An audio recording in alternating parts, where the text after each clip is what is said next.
In 2010, I met a father-son pair, both named Andrew. Andrew Jr. had recently recovered from a deep depression during which he almost committed suicide, and his father told me about how he had walked in right before his son could pull the trigger. We talked about the meaning of the name Andrew, and he told me how claiming one's identity can be a powerful tool of healing and strength. A few years earlier, I met Private Casey Stone, a soldier who served on the ground in the Middle East after 9/11 for the first time. Private Stone told me a story about the painful realities of war, both old and new, and confronted me with a question. When a soldier kills an innocent child in instinctual self-defense, what does that make him?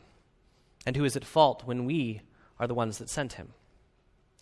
Over the years, I've gotten to meet a lot of interesting people. Once I even met this uptight bookworm by the name of Al Finley, who had to squat in the engine compartment of a pickup truck holding a fuel reservoir in one hand as a sort of human fuel pump so that he and his more, redneck friends could get home safely. Theirs was a story of friendship, ingenuity, and hilarious mental images. I tell you about these people because all of them are here with me today. You can't see them, of course, because none of them actually exist. They're fictional characters, imaginary friends, if you will. Andrew and Andrew Jr. are my creation, written into being for a playwriting class in 2010. Private Casey Stone is partially mine, created as a result of interviews with Iraq and Afghanistan war veterans while I was in college. And Al Finley and Friends can be found inside the pages of The Grasshopper Trap by Patrick F. McManus. I haven't talked to some of these characters in close to a decade, but they stay with me because they've each had an impact on my life. By now, you've heard and probably figured out that I'm an artist. After all, I am an adult, despite the fact that I look like a teenager. And when an adult man stands in front of a group of people and seriously discusses how long it's been since he's talked with people that don't actually exist, most people either smile politely, nod, and back away slowly, or assume that he must be an artist of some kind, and then smile politely, nod, and back away as quickly as possible. Because at some point, we all have to grow up, right? At some point, it's no longer acceptable to talk with people that aren't actually there the way that we did when we were younger. And at some point, we start getting labeled if we keep them around. We might even start questioning our own sanity. So, I'm here today to tell you that adults need more imaginary friends. And so far, I've told you that imaginary friends could get you some pretty strong reactions, some labels, and some self-doubt. That's really persuasive. There is more to it, right? My imaginary friends, such as the few I mentioned at the beginning, are amazing people who've taught me some incredible lessons and helped me wrestle with some difficult questions. They've helped me understand more about myself and the people around me, and even though they don't actually exist, the impact that they've had on my life is real. Now, these imaginary friends serve as a link to stories that I've heard in my life. I tell stories for a living. I direct, design, and act in stories, and I teach other people about art, specifically in the realm of theater. I use the terms art and story interchangeably, just to be clear. And as I've studied about my field, I've heard a lot of people proclaim the value of art, especially for people who spend a lot of time in jobs or environments that aren't as artistically inclined. Yet despite that, art-related programs and organizations are finding it harder and harder to stay funded, especially those that serve adults. There are organizations like TED and TEDxTAMU that help remind us adults about the importance of creativity in our lives, but feel-good statements about what we should do aren't enough. We have to get people, including ourselves, to actually do something. This became particularly apparent to me when I founded my theater company, This Is Water Theater. We're constantly looking for ways to engage our audience because people my age often see theater as being boring and uninteresting, especially in the days of the special effects action movie, right? How can I compete with finely crafted explosions and space battles? How do I pique my audience's attention and leave them wanting more? And how do I convince them that the stories that I'm telling have something to offer them, the same way that the stories I've heard in my life have something to offer me? As with many things in life, I realize that the answers to these questions might lie in a time when things were much simpler, our childhood. A not so long time ago, a good friend of mine named Pam had two imaginary friends named Josephine and Sylvia. They appeared suddenly one day when Pam was about 4 years old and were an inseparable pair. Places had to be set for both of them at the table. They had to be addressed as a duo, and Pam did not go anywhere without them. About a year after their sudden appearance, they disappeared just as suddenly.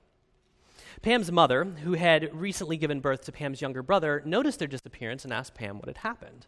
She quickly informed her that they had left. She elaborated, explaining that they had moved to Texas because they no longer wished to live in the house. And that was that. Now, while we've been unable to locate Josephine and Sylvia for comment, a now grown-up Pam is able to articulate a little bit more about their sudden departure. They, much like Pam herself, were unhappy about the presence of this new person in the household. Now, this story probably sounds familiar to anyone who's spent a lot of time with kids or maybe still has memories of their own childhood imaginary friends. Because a lot of us had imaginary friends, so we may not think of it that way. They might have been invisible to everyone else, like Josephine and Sylvia, or they might have inhabited the body of a stuffed animal or a plastic action figure. They might have existed continuously for years, or they might have been conjured and dismissed in one afternoon doing a super exciting lightsaber fight in the backyard, right? For some kids, imaginary friends are created for company when playing alone, but some are more meaningful.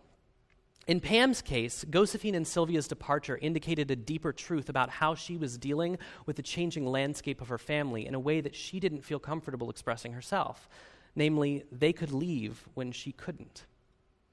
Whatever their purpose, however long they stick around, imaginary friends are not trivial. In fact, there's a growing body of research exploring the ways in which imaginary friends contribute to children's development. One of the more recent studies, done by researchers at Durham University in the UK and published in the Journal of Experimental Child Psychology, found a positive correlation between the presence of imaginary friends and the development of private speech, which is a fancy way of saying talking to yourself. Now, private speech in children has been linked to increased ability in planning, problem solving, even behavior mediation. So it turns out that talking to people that weren't really there was actually good for us as kids. But why does that matter to us as adults? Well, when you think about it, imaginary friends are simply expressions of active storytelling. A child with an imaginary friend is constantly engaged in a creative process, pulling details and information from their mind in order to fill in the gaps that reality can't. Right? Now, this active engagement was exactly what I was looking for in my audiences. But the key word is active. Passive stories are things that we hear and file away for future use, but they don't have quite the same effect until they get activated. For kids, that's often during playtime. Now, think about the way that the average adult interacts with art on a daily basis. Watching TV and movies, listening to music, even viewing advertising, which still counts as art even if it's being used to sell something. For the most part, these aren't terribly active creative experiences. From what I've seen, most people let that art happen to them. In my field, I refer to this as sit, watch, leave theater, but the same principle applies in other areas as well. The adult versions of our childhood imaginary friends are creative experiences that involve active storytelling. Much like when we were kids, active storytelling involves using our minds to furnish details and create images and words that reality doesn't give us. Now, most adults are encouraged to engage in this active creative process by telling stories directly. Painting, drawing, writing, dancing, acting, composing, and performing, these are all creative pursuits that actively engage our imagination, but we know this, right? I mean, we've been told by teachers, administrators, TED and TEDx speakers, and countless self-help books that our lives will be better if we create art. But that's not enough. Or perhaps it's too much, depending on how you think about it. How many of you here have heard of the workout regimen P90X? It's an incredible program that I've seen yield amazing results, but it's intense and difficult. In fact, it's so intense that they don't recommend you start it until you reach a certain level of fitness, because you'll either hurt yourself or be able to accomplish so little that getting discouraged is almost a certainty. Sometimes I think that encouraging people to start telling stories all on their own, especially people without any storytelling experience, is a lot like telling someone with no fitness training experience to jump right into P90X. Sometimes it works, but more often than not, it's just discouraging, right? And this discouragement prevents us from actively engaging our creativity. Now, anyone can create art, and anyone can tell stories. This is absolutely true, but that doesn't mean that it's easy, right? Storytelling requires empathy, vulnerability, and commitment. After all, imaginary friends didn't stick around all on their own. Yeah? And there's the added challenge that every time that we are told that art will change our lives, society quickly reminds us that primacy and proficiency matter. We either have to be the first or the best, or it's not worth taking up other people's time. I've seen this discouragement firsthand in both my students and my audiences. It often sounds something like, I'm not an artist, I can never do something like that. Even when I ask people about their opinions about something they've just seen, more people stay silent for fear of looking ignorant than actually speak up. So I began asking myself, how do we fight that discouragement? And I've come to the conclusion that there are two key factors. First, we need to expand our definition of story. And second, we need to train ourselves to become co-storytellers in stories that are already being told. Think about the types of art I mentioned earlier: painting, writing, dancing, acting, etc. These all sound reasonable, but more importantly, they've been around for a while, right? Creativity gets expressed in so many ways today that weren't even possible just a decade ago. The creation of visual memes on the internet has exploded, with entire stories able to be told through memes like overly attached girlfriend and condescending Wonka, right? Digital photo manipulation has become easier than ever. Video games give us the opportunity to tell stories both in-game and out of game, like in the famous web series Red vs. Blue. 3D printing is gaining popularity. All of these can be a medium that carry a very important story. But if I had asked each of you to name a type of art when you came in here today, I'd bet a significant amount of money that the vast majority of you would have named a more traditional type from my earlier list. So, okay, we need to expand our definition of creative expression, of storytelling. So what? Does it really matter? Well, I think it does, quite a bit. Because when we extend that understanding to newer forms of creativity, we have a better chance of finding a familiar form of expression. Familiarity is key in making friends, even imaginary ones. After all, it's easiest to make friends with someone you already have something in common with, right? And you have to want to spend time with them in order to get to know them better. Instead of trying to force ourselves to do something that we perceive as being more cultured or creative, we can simply give ourselves permission to make friends with the stories we already interact with every day. Now, this matters because of that second factor in avoiding discouragement, right? Becoming co-storytellers in stories that are already being told. Along with the assumption about the types of art that are most creative, comes the suggestion that everything we do has to be unique. After all, isn't that the point of art? To push boundaries, to do something different? Well, yes, but eventually. Just like the goal of an intense workout regimen, it might be to be able to do 100 push-ups in a row. But that doesn't mean I would expect everyone to do 100 push-ups in a row the first time I meet them. Why do we expect ourselves to be able to sit down and tell a story that's entirely unique and different the first time we do something creative? We dealt with this very naturally as children because we weren't afraid to take stories we had heard passively and simply activate them by engaging them as part of our own creative process. I know that for me, Star Wars played a huge role in my creative development, and I didn't just stick to what I'd seen on screen. I added to it. In my imagination, Luke went on hundreds of different adventures over the years and fought plenty of made-up bad guys, but it wasn't entirely my story. I had built on a story created by somebody else. Why are we so afraid to engage in this co-storytelling process as adults? True, copyright regulations do matter, but just because we can't publish something or sell it for money doesn't mean that we can't add to the stories we already hear every day. And some adults and teenagers already do this through things like fan art and fan fiction, but why isn't this concept the first thing we talk about when talking about the power of art? There's a reason that the stories that stay with us the most also leave us wanting more. Anytime we engage with a story like that, asking questions or furnishing details not provided by the original creator, we activate that story in our own lives, right? We have the ability to engage with a story that isn't our own, but add something to it. Now, this active creative process was something that changed the way that I think about theater, right?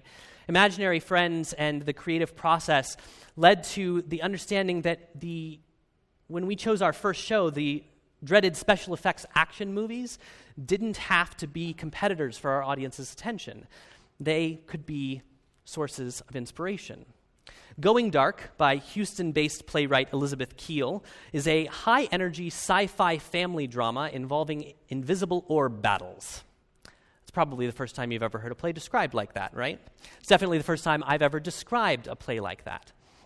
But what fascinated me the most was these orbs, because a lot of people were skeptical that we could make it look believable. After all, isn't that the type of make-believe that kids do in their backyards, which is a rousing affirmation of this new mentality, but most people meant it negatively, right?